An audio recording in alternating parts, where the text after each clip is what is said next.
Dia berakhir dengan kesadarannya dihancurkan oleh para dewa iskai dan pingsan seperti Pokemon. Hal berikutnya yang dia tahu adalah dia terbangun sambil dipukuli habis-habisan seperti seorang budak. Para penculiknya mengancam akan memberinya makan kepada Hidragonon. Tetapi ketika Hunyong melihat sekeliling, dia menyaksikan ratusan budak seperti dirinya dicambuk untuk bekerja.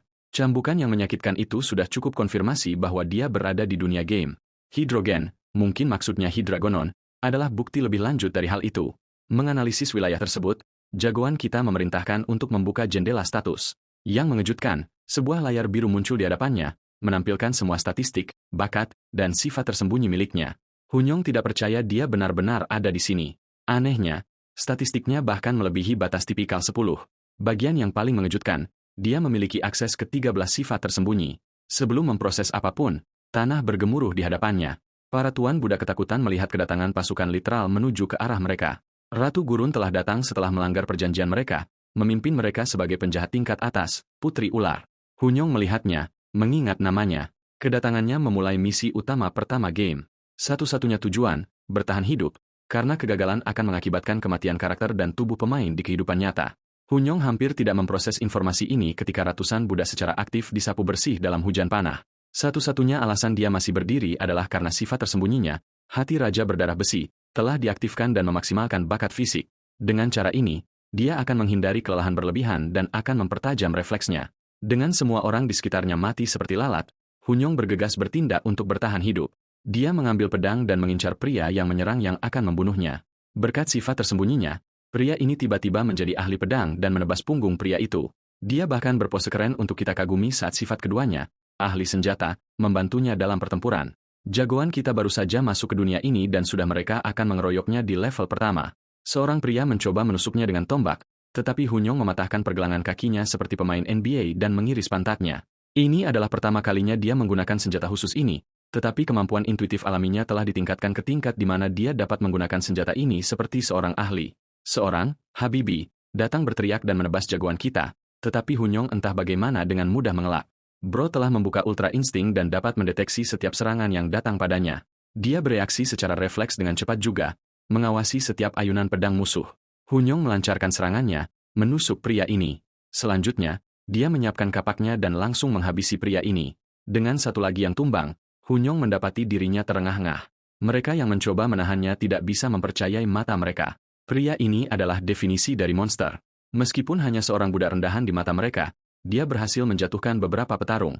Ini sebenarnya berkat salah satu sifat tersembunyi yang disebut tangan mahir, memungkinkan jagoan kita untuk meningkatkan kemampuan beradaptasinya dengan senjata apapun. Misalnya, senjata terbarunya, pedang, naik level luar biasa cepat karenanya. Hal yang sama berlaku untuk tombaknya. Yang lebih menakjubkan adalah level kemahiran maksimal untuk senjata dianggap 10. Tapi sejak awal, Hunyong sudah berada di angka 6 yang luar biasa, memungkinkannya memegang pedang dengan kemahiran yang sebanding dengan seorang ksatria. Fakta bahwa dia berhasil memotong banyak petarung adalah karena sifat tersembunyi tunggal ini. Pada saat yang sama, Hunyong tahu bahwa ini tidak akan bertahan lama. Dia dihadapkan pada pasukan literal yang menatapnya. 500 orang. Pria kita akan menyelesaikan misi konyol ini sendirian. Kita menemukan diri kita di ruang tahta ratu. Dia terkejut mengetahui tentang ekspedisi mereka yang gagal di dunia iblis. Matanya melotot dengan kemarahan merah saat dia memarahi Putri Ular. Pemimpinnya mengingatkan sang putri bahwa kegagalan ini akan tercermin pada mereka, kota Gurun Fiselmer, dan mereka harus mencegahnya dengan segala yang mereka miliki. Putri Ular diperintahkan untuk menuju ke Gurun Kultus di mana gadis ini akan melenyapkan setiap dan semua yang tertinggal dari perburuan ekspedisi. Tujuannya adalah untuk menghapus sama sekali setiap bukti yang dapat mengungkapkan ketidakterlibatan Fiselmer. Pada dasarnya, mereka tidak ingin dunia tahu bahwa orang-orang ini mengalami kekalahan besar. Jika Putri Ular berhasil dalam misinya, pemimpin yang kejam itu berjanji akan mengangkat kutukannya. Penyebutan kutukan mencuri tekadnya saat sang putri menerima misi barunya. Sebelum pergi, dia hanya diberi satu instruksi tunggal, jangan gagal. Dan dengan sikap itu, dia menemukan dirinya di area ekspedisi. Itu membawa kita ke sini, di mana Putri Ular baru saja mengetahui dari salah satu anak buahnya bahwa seorang budak tampaknya masih bertahan. Ini benar-benar mengejutkannya. Bagaimana mungkin seorang budak bertahan melawan pasukan literal? Waktunya pergi ke medan perang. Mayat bertumbangan dan darah berceceran. Hunyong berdiri dengan kepala tegak. Setelah mengalahkan sejumlah besar pria, dia mencapai level 2. Kapasitas kesehatan dan mananya dipulihkan. Kelelahannya juga akibatnya dihilangkan sebagai hasil dari naik level. Bro terlihat seperti tembok bata dan pasti perlu membagikan rutinitas latihannya. Tiba di pertempuran sendirian, Putri ular menatap budak itu. Hunyong menyadari bahwa dia akhirnya ada di sini, yang dikenal sebagai Isabella Fonderian. Setelah pemeriksaan lebih lanjut melalui sistem, dia mengetahui tentang kutukannya. Karena dia tidak bisa meninggalkan area tersebut karena Ratu Gurun, sisa kemampuannya disembunyikan karena level Hunyong terlalu rendah. Tetapi masalah utamanya, dia adalah level 8 yang luar biasa. Terlepas dari semua statistiknya, dia tidak bisa mengalahkan wanita ini apapun yang dia lakukan. Level terkuat dalam game Panginia dianggap 10 dan seseorang dianggap sangat kuat di level 7. Di luar level ini, perbedaan kekuatan yang sebenarnya menjadi jelas. Orang-orang ini dibangun secara berbeda. Level 8 adalah di mana seseorang dapat dianggap terkuat di wilayah tersebut. Dengan kata lain, orang-orang ini seperti pertarungan bos sendirian. Sekarang, jagoan kita tahu bahwa dia tidak bisa mengalahkannya dalam pertarungan langsung, tetapi kemudian dia memperhatikan satu hal sederhana, kutukan sang putri. Isabella melangkah turun dari monsternya. Mati-matian serius. Dia menatapnya dengan permusuhan total dan menyatakan bahwa dia akan mati di sini dan sekarang. Sementara putri lekukan tebal mengancam nyawa pria kita, dia bertanya-tanya tentang alasan dia mulai memainkan game. Panginia benar-benar memiliki rating kesulitan tingkat tinggi. Anggap saja seperti Elden Ring. Hunyong kebetulan adalah goner tetapi untuk video game dan bukan dalam artian dia mengejar gadis-gadis. Dia hanya ingin menaklukkan level baru di game apapun. Isabella melompat maju untuk menebasnya dengan kecepatan penuh. Sebagai balasannya, jagoan kita menyeringai. Dengan tenang bertanya apakah dia tertarik untuk menghilangkan kutukan ratu. Pedang Isabella berhenti tepat sebelum menggorok tenggorokan jagoan kita. Jadi, itu panggilan yang sangat dekat. Dia kecewa dan terlihat terguncang oleh pertanyaannya. Isabella melotot padanya, mempertanyakan siapa pria ini sebenarnya.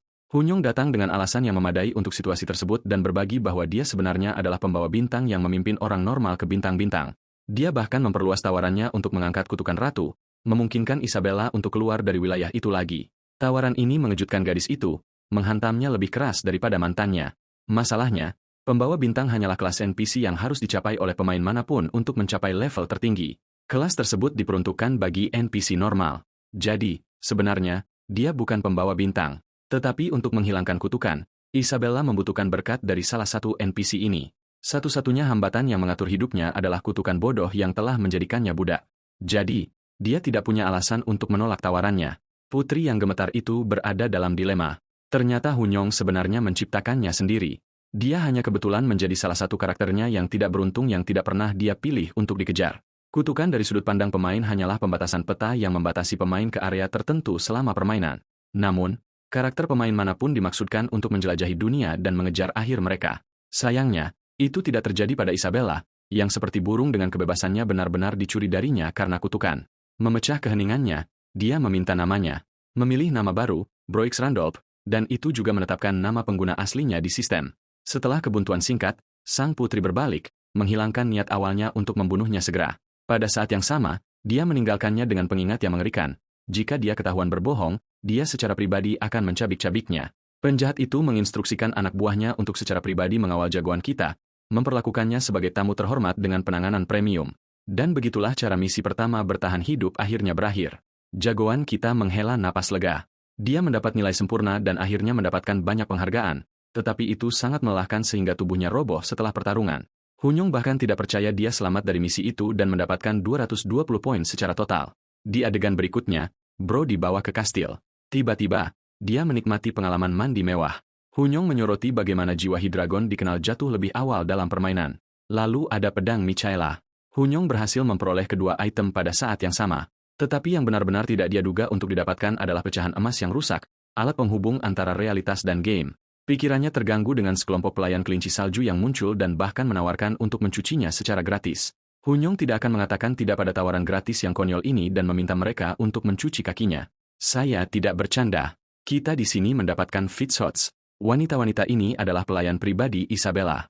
Hunyong tahu mereka ada di sini untuk menguji niatnya. Seorang pembawa bintang sejati tidak bereaksi terhadap hasrat seksual apapun. Jadi, pria ini benar-benar berjuang untuk hidupnya untuk mencegah boner. Tapi sayangnya, prajurit kita yang jatuh akhirnya menatap dada yang montok. Bro panik begitu keras dia memohon agar jendela status muncul, menghalangi pandangannya dari dadanya. Anehnya, Hunyong memperhatikan wahyu baru, semacam garis batas antara Panginia dan dunia nyata secara bertahap mengambil jalannya. Melihat riwayat sukses penyelesaian misinya, dia benar-benar mendapatkan fitur lockout. Sekarang, itu sangat menarik. Tetapi game memperingatkannya bahwa karakternya akan rentan selama lockout. Omong-omong, Bro benar-benar terkejut dengan Gracia dan I Love Mint Chocolate yang masuk ke papan peringkat. Kedua orang ini adalah sahabatnya selama permainan. Ternyata mereka juga diseret ke dalam game ini sama seperti dia. Hunyong juga menyukai fitur lockout, akhirnya mendapatkan kartu keluar dari penjara gratisnya untuk melarikan diri dari game gila ini. Segera, dia mendesak para pelayan untuk keluar dari ruangan, menolak perlakuan mereka dengan keras. Hunyong menekankan bahwa dia perlu berkomunikasi dengan bintang-bintang atau dia akan kehilangan kekuatannya. Salah satu pelayan tersipu mendengar berita itu. Para pelayan keluar dari ruangan, meninggalkannya untuk urusannya. Hunyong tidak percaya alasan buruknya benar-benar menyelamatkan hidupnya. Dia keluar dari bak mandi dan menggunakan fitur lockout, sama sekali tidak peduli tentang game itu sama sekali. Game menyimpan karakternya di lingkungan yang aman, mengingatkannya bahwa jika karakternya mati, begitu juga dia di kehidupan nyatanya. Dengan proses lockout selesai, jagoan kita mendapati dirinya kembali ke dunianya. Kecuali dunia benar-benar berubah menjadi neraka literal. Kehancuran di mana-mana. Monster menyerang dan kota-kota terbakar. Hunyong mengetahui berita itu dan menyaksikan belalang sembah seukuran bus mendatangkan malapetaka. Ketakutan, dia jatuh, menyerah pada kesadaran bahwa monster-monster dari game entah bagaimana telah menginvasi dunia nyata. Selanjutnya, ada pecahan emas tergeletak di sampingnya, yang terhubung dengan hubungan antara kedua dunia. Mari kembali beberapa menit. Lockout dari game menyebabkan banjir ingatan, merekap semua peristiwa yang terjadi di game berputar di kepalanya. Hunyong kembali ke dunia nyata, memindai sekelilingnya dan bertanya-tanya apakah itu semua hanya mimpi buruk. Dia tersenyum, mengolok-olok dirinya sendiri karena bertindak seperti dia diangkut ke novel web. Kepercayaannya menguap begitu dia melihat pecahan emas kecil yang duduk di mejanya. Panik, dia mengambilnya, mempertanyakan kenyataan sekali lagi. Jika benda ini datang ke kamarnya, maka itu berarti semua yang baru saja dia lalui adalah nyata. Omong-omong, game yang sebenarnya bahkan bukan hal yang ada di situs web lagi. Hunyong tepat sasaran dengan teorinya. Batasan antara dunia nyata dan dunia game telah diputus. Panik, dia bergegas mencari solusi. Kemudian otaknya mengklik. Jika monster telah menyeberang ke dunia ini, maka itu berarti beberapa hal lain juga dapat diakses. Ingat pedang Michaela? Ya, item tahap awal itu sekarang menjadi bagian dari dunia nyata saat Hunyong mewujudkan pedang dan kantong jiwa Hydreigon. Sayangnya, Bro tidak tahu cara menggunakan benda ini di kehidupan nyata karena game hanya menggunakan fitur klik ganda untuk menggunakan kemampuannya. Mengingat detail dari sistem, Hunyong mencapai wahyu lain. Meskipun dia tidak mampu dalam kenyataan melawan monster-monster ini, itu berbeda ketika menyangkut karakter gamenya. Saat dia mengaktifkan fragmen, Bro sepenuhnya menyinkronkan dengan kemampuan Randolph, karakter gamenya.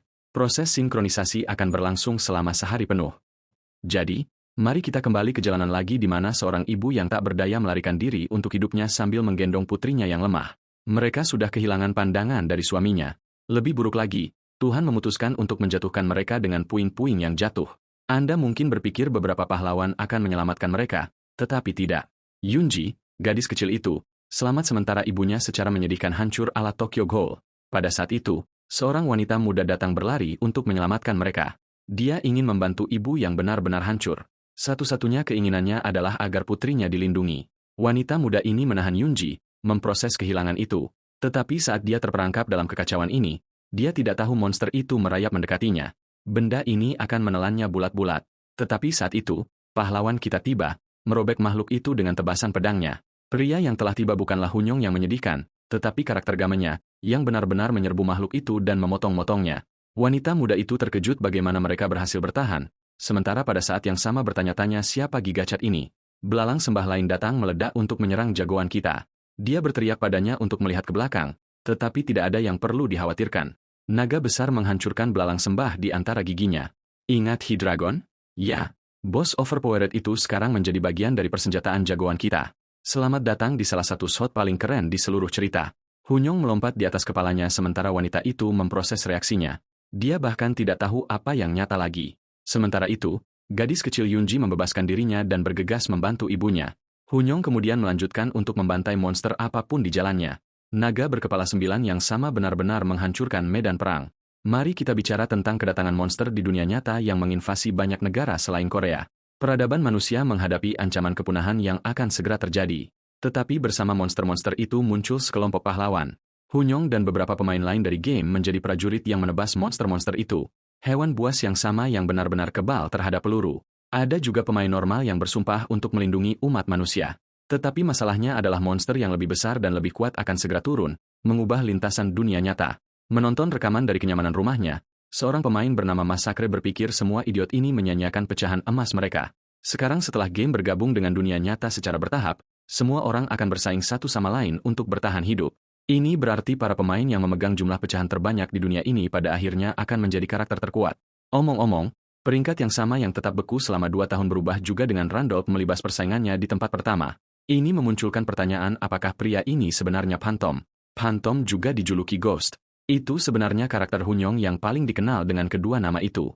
Pria yang sama menjadi orang pertama yang membentuk ekspedisi NPC yang disebut Ekspedisi Alam Iblis, dan dia satu-satunya orang yang mencapai tahap akhir game.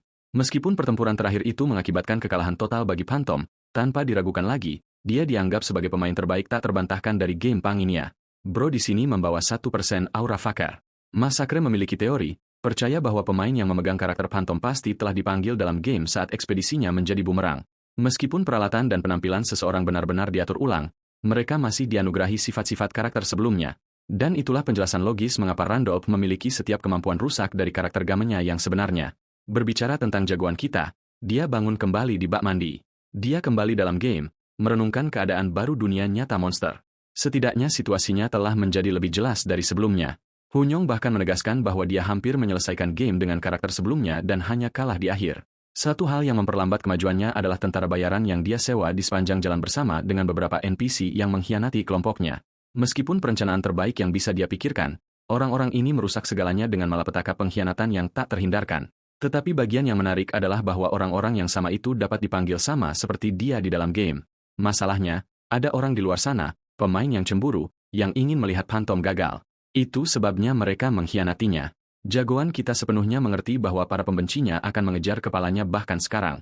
Sekarang setelah kedua dunia berbaur satu sama lain, dia tidak bisa bersembunyi setelah hanya lock out dari game. Satu-satunya cara mutlak untuk memastikan kelangsungan hidup di tidak hanya satu tetapi dua dunia adalah baginya untuk menjadi tak terhentikan kuat lagi. Dan itu membawa kita ke ruang tahta sang putri yang bertanya-tanya apakah dia sudah selesai berbicara dengan bintang-bintangnya. Hunyong meyakinkannya bahwa dia sudah selesai dan bahwa dia di sini untuk memenuhi janjinya.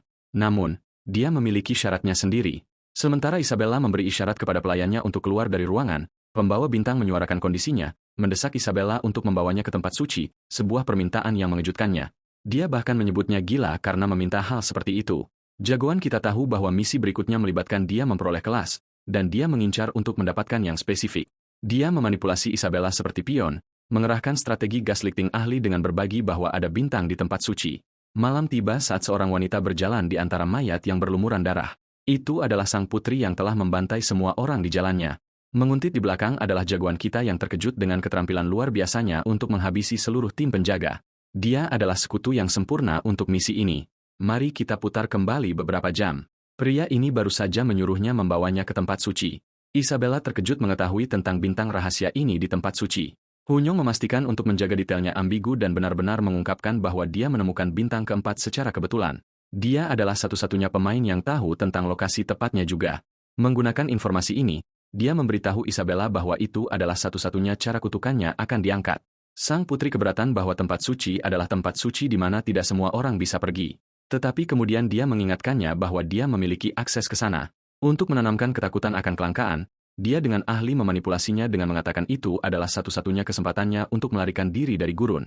Itu membawa kita kembali ke masa kini. Jika Hunyong gagal membujuknya saat itu juga, maka dia akan menjadi orang yang terbaring seperti mayat di tanah. Mereka tiba di lokasi yang disebut Tanah Suci, yang mengarah ke labirin bawah tanah semacamnya. Keduanya turun lebih rendah sementara sistem menjelaskan bahwa hadiah akan diberikan kepada mereka berdasarkan tingkat eksplorasi yang dicapai. Level Hunyong tidak memenuhi persyaratan dasar. Biasanya, dia akan kewalahan dengan racun iblis, tetapi berkat salah satu dari 13 sifatnya, dia mampu menahan kekuatannya. Hanya karena sifat tersembunyinya dia berhasil masuk sejak awal. Dia hanyalah pemula level 2 yang seharusnya tidak menginjakan kaki di tanah ini. Tetapi seluruh strategi Hunyong bertumpu pada mengirim sang putri di depan, membersihkan seluruh misi sementara dia hanya menuai hadiah penyelesaian. Bukan submisi yang mengganggunya. Yang paling penting baginya adalah misi utama dengan tujuan akhir memperoleh kelas yang tepat. Misi itu hanya akan berakhir setelah dia mencapainya, dan dia mengincar kelas yang sangat istimewa. Putri ular khawatir dengan jalan di depan. Dia menghadapi kesadaran bahwa mereka telah mengambil jalan yang salah dan berbalik untuk kembali, tetapi pria ini menghentikannya. Isabella berpikir bahwa pembawa bintang mempermainkannya ketika jembatan di depan mereka adalah jebakan yang jelas. Saat mereka mencoba melangkahinya, arus udara akan menjatuhkan mereka terbang. Dia benar-benar kecewa padanya sampai jagoan kita mengerahkan teknik yang maha kuasa yang digunakan pecundang Twitter dan moderator Reddit setiap hari. Bentuk rage baiting gaya internet tidak punya nyali. Berkobar dengan kemarahan, dia mencoba menutupi rasa tidak amannya, menyatakan bahwa itu adalah tugas sepele baginya. Jagoan kita terus menggodanya. Isabella mengoceh dan mengoceh sampai Hunyong menawarkan padanya cara mudah dengan menggendongnya. Sang putri dipermalukan oleh permintaan mendadak ini. Hunyong lebih dari senang untuk menggendongnya jika dia merasa tidak enak badan. Mereka sudah memiliki sedikit waktu untuk melarikan diri setelah membunuh semua penjaga itu. Ratu akan menghukum sang putri setelah mengetahui itulah mengapa yang terbaik bagi mereka berdua untuk melarikan diri. Merasa terhina, penjahat itu melompat ke punggungnya. Setelah melengkapinya, Hunyong mulai berjalan. Pria ini benar-benar pergi ke arah yang salah, menyimpang dari jalur yang dimaksudkan. Isabella menjerit dan berteriak ketakutan, tetapi maniak bunuh diri ini mengambil lompatan keyakinan. Salah satu sifat tersembunyinya yang lain yang disebut mutant mulai bergerak. Ini memberinya penglihatan mata yang kuat yang memindai detail rahasia lingkungan apapun.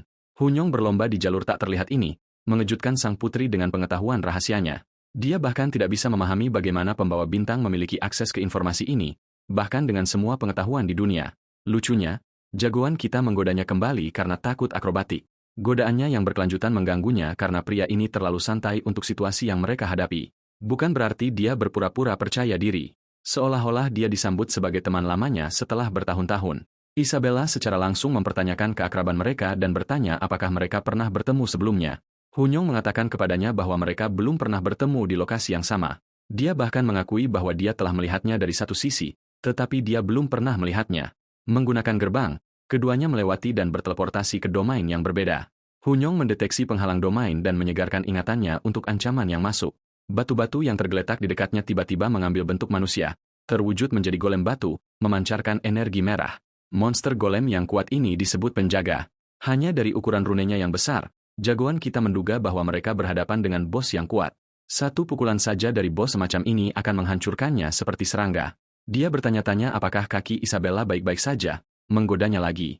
Bagaimanapun, dia akan membutuhkan dukungan penuhnya di sini. Para penjaga batu Higle bergegas menyerang mereka. Dengan pukulan yang terkonsentrasi, salah satunya melemparkan tinju ke arah yang paling tangguh di antara mereka.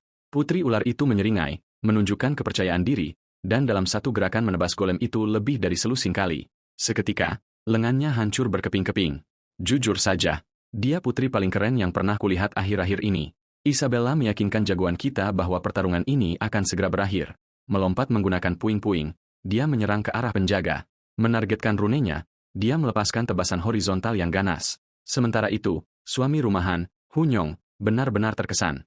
Isabella bahkan seharusnya bukan kelas petarung. Dia seorang asasin. Puluhan tebasan kemudian, dia menghiasi golem-golem itu dengan bekas luka. Mereka dimusnahkan oleh pukulan-pukulan kemarahannya, dengan sempurna mencontohkan kekuatan sejati dari karakter level 8. Pertarungan selesai dan kelas golem maker langsung dapat diakses oleh jagoan kita. Hunyong terkejut bahwa dia dapat menggunakan hasil bunuh Isabella untuk keuntungannya sendiri. Dalam permainan Panginia, kelas summoner sangat langka, itulah sebabnya golem maker adalah kelas yang luar biasa. Itu adalah kemampuan tingkat tinggi, tetapi meskipun menjanjikan, itu bukan yang dicari jagoan kita, jadi dia langsung menolaknya. Bagaimanapun, kelas yang sangat ia kejar berada di levelnya sendiri, dan ujiannya akan datang berikutnya. Jumbai-jumbai hitam mengelilingi ladang, menciptakan suasana gelap. Dari tanah menjulang gunung besar yang hampir menyerupai kastil. Inilah target yang dikejar Hunyong. Dewa yang lebih besar yang melindungi bintang-bintang itu sendiri. Seekor ular raksasa dan raja kuno, Dram sendiri. Dramat memancarkan tekanan yang begitu mengintimidasi sehingga sistem langsung mengatakan pemain di bawah level 10, yang kebetulan adalah level maksimal, tidak dapat menantang otoritasnya. Binatang ini adalah penjaga gunung dari tempat suci itu sendiri. Isabella menatap jagoan kita, mempertanyakan apakah dia berpikir dia akan keluar dan bunuh diri melawan penjaga gunung. Hunyong bersikap tenang, bertingkah seperti penjaga gunung itu sebenarnya adalah seorang yang baik hati yang tidak pernah menyerang lebih dulu. Nah, kenyataan itu hancur cukup cepat ketika monster itu mengaum dan melepaskan serangan pertamanya. Itu benar-benar membuat sang putri ketakutan karena dia nyaris tidak berhasil menghindari serangan pertamanya. Hunyong bingung. Dia sebenarnya tidak ingat binatang ini begitu agresif. Sang putri berpikir definisi ramah jagoan kita cukup bodoh. Dewa yang lebih besar itu menyapa penantang, mendesaknya untuk mengalahkan penjaga untuk lulus. Lucunya, Isabella mencoba beralasan bahwa dia bahkan tidak pernah repot-repot menantang tempat suci itu, tetapi tiba-tiba menyadari bahwa dialah yang berkeliling menghancurkan para pelayannya berkeping-keping. Dewa yang lebih besar itu marah dengan penyangkalannya dan mencoba mencambuknya dengan ekor. Sang putri melawan, atau lebih tepatnya melakukan yang terbaik untuk menghindari setiap serangan. Dia berteriak pada Hunyong untuk merencanakan langkah selanjutnya untuk sekali ini. Nah, jagoan kita sebenarnya pernah menghadapi mitua besar ini di masa lalu, tetapi dia sepertinya tidak memiliki ingatan untuk mengalahkannya. Tiba-tiba, dia menyadari sesuatu. Raja kuno Dramat adalah raksasa dan dewa yang lebih besar yang melindungi bintang-bintang. Dari pengetahuannya, Hunyong mengetahui bahwa Dramat adalah binatang yang terpesona saat ia memperoleh kebijaksanaan dari esensi bintang. Kembali ketika jagoan kita membersihkan tempat ini sebagai ghost, dia membesarkan Wilhelm, karakter bintang 5 level 10. Menariknya, mitua besar itu bahkan tidak pernah menyerangnya. Sebaliknya, itu hanya membawanya ke lokasi tempat suci karena dia memenuhi semua kualifikasi. Jadi, sekarang masalahnya adalah Dramat bahkan tidak menganggap mereka layak karena dewa yang lebih besar itu hanya menyerang mereka yang lebih lemah dari dirinya. Situasi ini telah menempatkan jagoan kita dalam kesulitan. Isabella terlempar ke sana kemari. Dia sedang digilas oleh ular itu. Racun sebelumnya dari tempat suci melemahkannya juga. Itu membuatnya bertanya-tanya apakah mendengarkan bimbingan Starbearer adalah kesalahan besar. Sang putri tinggal beberapa saat lagi untuk dihancurkan seperti nyamuk. Drum secara mengejutkan mematuhinya dan menatap Gigacat berotot yang berpose seperti dewa. Dia tidak tahu bagaimana Normie ini tahu tentang nama aslinya. Kemudian jagoan kita menyebut nama karakternya sebelumnya, Wilhelm, meyakinkan dewa yang lebih besar itu bahwa dia telah kembali. Seketika setelah mendengar kata-kata itu, Dramut mengambil waktu sejenak untuk memproses kata-katanya. Ular itu roboh, tertawa terbahak-bahak. Mungkin strategi itu benar-benar bisa memberinya serangan jantung dan membunuhnya. Dramit menghina si idiot yang tampak bodoh yang mengira dia adalah Wilhelm karena orang ini bahkan tidak sebanding dengan Sentinel. Dia benar-benar sampah. Dramit tidak mengerti bagaimana dia membandingkan dirinya dengan Wilhelm, yang terbaik dari yang terbaik, makhluk yang dia anggap sebagai tuannya sendiri. Bahkan Wilhelm gagal dalam ekspedisi dunia iblis, menyebabkan bintang-bintangnya jatuh. Itu berarti kematiannya telah selesai. Tetapi meskipun demikian, Raja kuno merasa sangat tersinggung bahwa pecundang seperti jagoan kita memiliki keberanian untuk menyebut nama tuannya. Raja kuno tinggal sedetik lagi untuk melahap prajurit yang kurang ajar itu. Tapi pria ini berdiri di sana dengan kepercayaan diri maksimal. Hunyong mengingatkan binatang itu tentang kontrak yang mereka buat. Dramut bahkan tidak bisa membayangkan bagaimana orang ini tahu tentang informasi seperti itu. Tidak ada satu jiwa pun di dunia yang bisa tahu tentang hal seperti itu. Kontrak yang mereka buat sebenarnya adalah cek mata. Siapapun yang mendapatkan bintang akan mempelajari nama asli penjaga gunung dan bahkan menjadi tuannya. Dewa yang lebih besar seharusnya mematuhi setiap perintah tuannya dan informasi tentang kontrak tidak akan pernah bisa diungkapkan atau pemain akan mati karena kutukannya. Hunyong beruntung mengingat bagian cerita ini yang berarti aturan permainan masih berlaku. Satu-satunya alasan dia belum dibunuh oleh kutukan itu adalah karena dia bukan lagi Wilhelm tetapi Randolph. Dewa yang lebih besar yang tertarik itu mempertanyakan identitasnya sekali lagi. Hunyong memerintahkan binatang itu untuk membimbingnya ke bintang karena itu akan menghilangkan semua keraguan.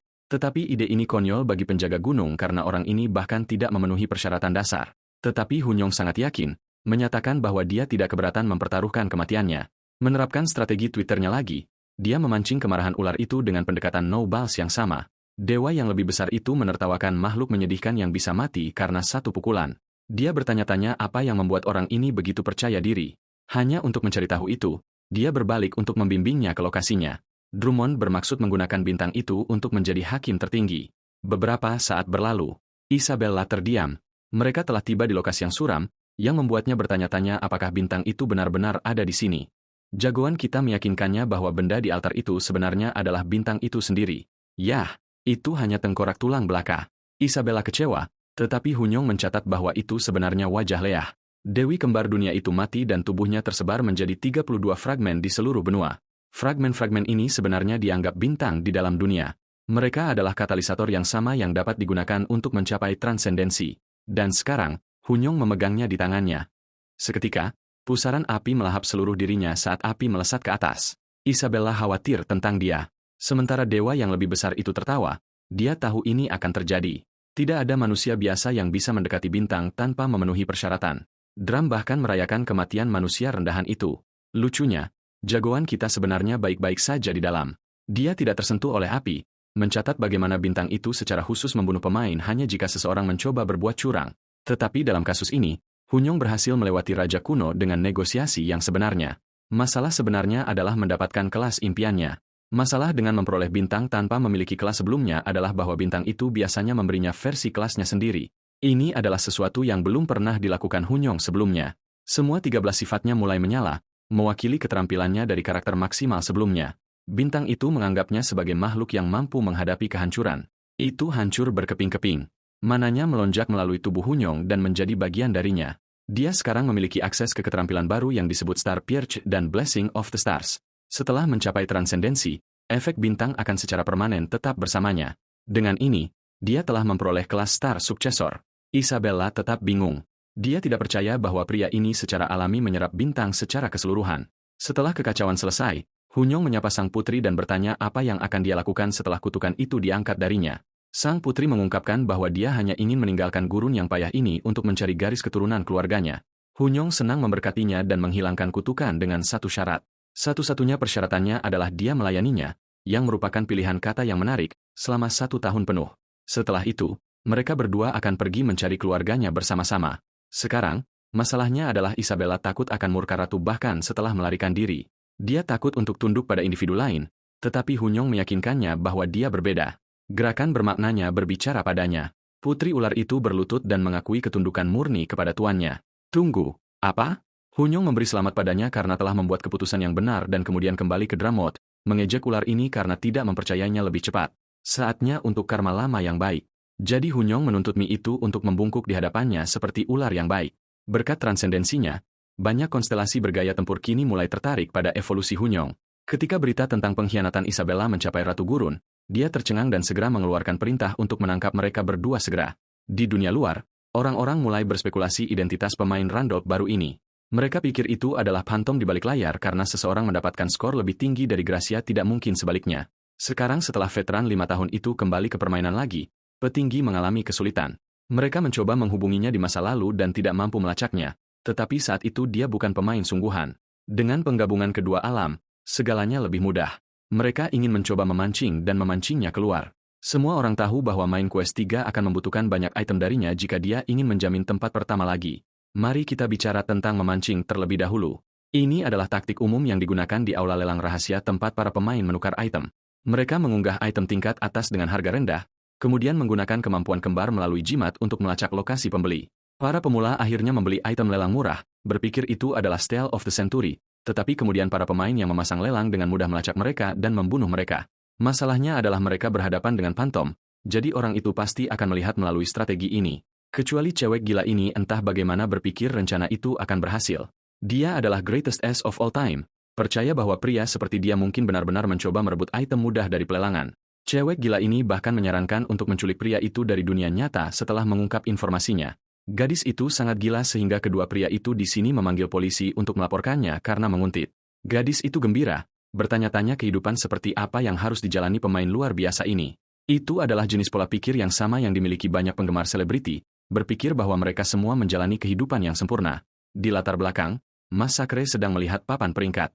Randolph masih di atas untuk stage 2. Massacre juga sebenarnya sedang memburu pemain di kehidupan nyata menggunakan strategi memancing yang sama. Dia bertanya-tanya kelas tingkat gila macam apa yang membuat Randolph mendapatkan skor tertinggi lagi. Omong-omong, orang ini adalah penjahat di kehidupan nyata juga. Dia telah meninggalkan banyak orang mati hanya untuk meningkatkan peringkat papan peringkatnya. Kembali ke jagoan kita, sistem memberitahunya tentang tingkat eksplorasi 100%-nya. Berkat penjaga gunung, dia menaklukkan tempat suci dengan mudah. Sebagai hadiah untuk menyelesaikan subquest, Hunyong mendapatkan buku teleportasi, memungkinkannya untuk mengunjungi lokasi yang telah dieksplorasi sebelumnya. Secara keseluruhan, jagoan kita memperoleh jarahan besar dari semua ini. Sistem mengumpulkan poin pengalaman yang baru diperolehnya. Berkat itu, dia melesat ke level 3 dalam sekali jalan. Prosesnya jauh lebih lambat daripada menaikkan level karakter normal. Sayangnya, lebih banyak sifat membutuhkan lebih banyak pengalaman per tahap. Pada saat yang sama, statistiknya lebih kuat daripada pemain rata-rata, jadi dia baik-baik saja. Hunyong ingin tahu tentang item yang dia dapatkan dari main quest. Dia mendapat 2 hadiah langka. Salah satunya adalah Shadow Cloak, item mistis yang membuatmu tidak terlihat setelah memakainya. Penggemar Harry Potter akan mengerti yang satu ini. Raja kuno Dmod tiba-tiba mendeteksi manusia yang datang ke arah ini. Dia memberitahu tuannya tentang orang-orang yang telah menyerbu tempat suci itu. Isabella tahu bahwa ini pasti regu pengejar Ratu Gurun. Dia bertanya tentang tujuan selanjutnya karena meskipun Ratu sendiri belum melangkah, regunya akan cukup sulit untuk dihadapi. Dia berpikir mereka akan sangat kuat sehingga bahkan penjaga gunung pun tidak akan cukup. Hunyong meyakinkannya bahwa mereka bahkan tidak akan berpartisipasi dalam pertarungan. Mitua besar itu akan menangani mereka semua. Keduanya melarikan diri dari area itu, meninggalkan Drummit yang malang berkeringat dingin. Saat mereka melarikan diri, mereka bisa mendengar tangisan para penyerbu yang berhadapan dengan Raja kuno. Isabella berpikir salah meninggalkan ular itu sendirian. Tetapi jagoan kita berpikir itu akan baik-baik saja selama Ratu Gurun belum datang sendiri. Drum dapat dengan mudah menangani unit di depan sendirian. Ini adalah satu-satunya kesempatan kemenangan yang mereka miliki. Jika tidak, mereka akan dikepung oleh pasukan ratu. Isabella terkejut karena Bro pada dasarnya mengakui bahwa dia tidak meninggalkan ular besar itu karena ketidakbergunaannya. Penjaga gunung juga tidak bisa meninggalkan tempat suci, jadi merekalah yang harus melarikan diri. Hunyong bermaksud menggunakan gerbang warp di tepi gurun untuk sepenuhnya melarikan diri dari wilayah tersebut. Berkat dia mengangkat kutukan Isabella, mereka akan baik-baik saja. Masalah sebenarnya adalah gerbang itu membutuhkan waktu lama untuk aktif. Mereka sudah tiba dan sang putri senang bisa keluar dari gurun. Hunyong memberitahunya tentang durasi aktivasi tambahan. Anda mungkin berpikir itu hanya beberapa menit, tetapi gerbang sialan ini membutuhkan waktu 12 jam penuh untuk aktif. Mereka juga terjebak di tanah yang benar-benar kosong tanpa tempat berlindung untuk bersembunyi. Regu pengejar pasti akan menemukan mereka di sini. Dramat dapat menunda mereka, tetapi tidak terlalu lama. Sampai saat itu, Hunyong bermaksud berkomunikasi dengan bintang itu. Dengan kata lain, dia ingin lock out dan memeriksa keadaan dunia nyata. Dia meminta kepercayaan Isabella, yang menyiapkan pedangnya, dan bersumpah untuk melindunginya. Nah, itu karakter yang keren. Jagoan kita memilih keluar dari permainan, bangun di apartemennya yang jelek. Perasaan logging out masih aneh, tetapi dia dengan cepat meraih telepon untuk memeriksa berita. Untungnya, belum ada peringatan bencana baru, jadi monster belum datang. Dengan kedua alam bertabrakan menjadi satu, hanya ada begitu banyak yang dapat digunakan Hunyong untuk keuntungannya. Para pemain di dunia nyata, dunianya, paling mengkhawatirkannya. Itulah mengapa dia berniat untuk sering memeriksa untuk memastikan dia aman di sini juga. Tiba-tiba, pesan teks mencuri perhatiannya. Itu Kim Seo. Di adegan berikutnya, mantan pacarnya sedang berdebat dengan seseorang di telepon, memberitahu seluruh restoran tentang cobaan mereka. Dia menginginkan uangnya karena dia adalah gold digger pembohong. Pacar barunya memutus panggilan, meninggalkannya sendirian. Seo Yan yang jelek diingatkan tentang Hunyong sebagai pecundang, menyebutnya menyedihkan. Tetap saja, dia suka bahwa dia patuh dan bahkan menyesal meninggalkannya begitu cepat. Dia benar-benar datang untuk berbicara dengannya setelah pesannya. Sean memperlakukannya jauh lebih baik sekarang alih-alih bagaimana dia memarahinya dan meninggalkannya. Dia duduk mempertanyakan apa yang dia inginkan darinya. Seo Yan kesal dengan rasa bangga barunya. Untuk menjatuhkan egonya, dia mengingatkannya bahwa dia dengan patuh datang untuk bertemu dengannya hanya dengan satu undangan. Itulah satu hal yang selalu dia sukai darinya. Seperti pemangsa, dia memberitahunya bagaimana dia menyesal putus dengannya dan bertanya-tanya apakah dia berpikir sama. Mempertimbangkan pertanyaan itu, jagoan kita mulai kesal. Memikirkan bahwa dia memanggilnya jauh-jauh ke sini dan bahkan tidak membelikannya minuman. Frustrasi dengan kurangnya rasa hormatnya, dia bangkit untuk pergi. Seo, bingung karena dia kehilangan kendali atas mantan bonekanya, mencoba menghentikannya. Dia bertingkah seperti seluruh dunia berputar di sekelilingnya, tetapi dia sudah selesai dengannya. Bro berbalik dengan pertanyaan bombhell, bertanya pada Seo Yan apakah pacar barunya tahu mereka di sini sedang berkencan. Dia memanggilnya karena berkencan dengan banyak pria pada saat yang sama, sesuatu yang jelas terlihat di profil sosialnya. Touk Slayer 69 meninggalkannya, berpikir tentang bagaimana dia akan panik jika dia tidak mengadopsi kepribadian barunya. Ternyata ketahanan Randolph benar-benar terbawa kepadanya dalam kenyataan ini. Dia keluar dari tempat itu ketika tiba-tiba dia melihat seorang pria menindas seseorang. Bajingan ini akan menusuk gadis tak bersalah itu dengan pisau dalam keadaan marah. Hunyong melangkah masuk, meraih pergelangan tangannya, menghentikan serangan dan menyelamatkan nyawa wanita muda itu. Itu juga gadis yang sama dari sebelumnya.